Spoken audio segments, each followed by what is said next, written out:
আলোকিত বাংলাদেশে মুফতি মুন্সি মোহাম্মদ ওবায়দুল্লাহ কাসিম হুজুর স্পষ্টভাবে সুন্দর লিখেছেন।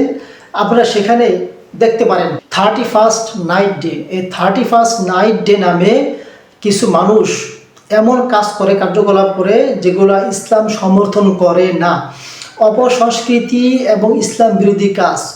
বিশেষ করে আপনার 31শে ডিসেম্বর রাত 12টা 1 মিনিটে পরবর্তী বছর আরম্ভ হয়। এই 31st নাইট ডে নামে কিছু মানুষ আপনার পটকা ফোটানো, আতশবাজি এবং শরীরে ট্যাটু অঙ্কন করা কিংবা ডিজে গান বা কনসার্ট, বিভিন্ন ধরনের কনসার্ট করা, এগুলো সম্পূর্ণ নাজায়েজ ও হারাম। কারণ এই নাজায়েজ ও হারাম বিষয়ে আপনি আনন্দ ফুর্তি করবেন, আপনার কারণে মানুষের ক্ষতি হবে, আপনার কারণে ছোট ছোট বাচ্চাদের কিংবা বৃদ্ধ অথবা হার্টের যে সমস্ত অসুস্থ ব্যক্তি আছে, হার্ট সমস্যা, তাদের প্রবলেম হয়ে দাঁড়াবে।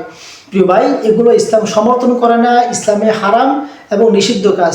এই বিষয়ে প্রিয় ভাই, আমি যে বিষয়টা নিয়ে আপনাদের সম্মুখে এসেছি সেটা নতুন বছরের আগমন। নতুন বছরে আসলে সাহাবায়ে কেরাম, নতুন বছর না, নতুন মাসও আসলেও সাহাবায়ে কেরাম রাদিয়াল্লাহু আনহুম তারা এ দোয়া পড়তেন, আল্লাহুম্মা আদখিলহু আলাইনা বিল আমনি ওয়াল ঈমানি ওয়াস সালামাতি ওয়াল ইসলাম।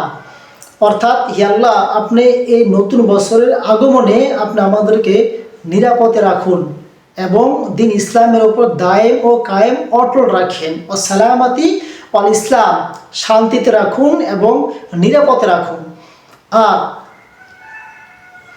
রিদওয়ানি মিনার রহমান, আর আপনার পক্ষ থেকে আপনি আমাদের প্রতি পরবর্তী নতুন বছরে আপনি সন্তুষ্ট থাকুন। ও জিওয়ারি মিনার শয়তান, এবং শয়তানি থেকে আপনি আমাদেরকে নিরাপদ রাখুন। প্রিয় ভাই, সাহাবায়ে কেরামরা তারা এই দোয়াটা এমনভাবে পড়তেন, এমন গুরুত্ব সহকারে তারা মুখস্থ করতেন বা পড়তেন, যেমনটা কুরআন কারীম তেলাওয়াত করা, শিখা, তালিম, তরবিয়তে যেভাবে তারা গুরুত্ব দিতেন।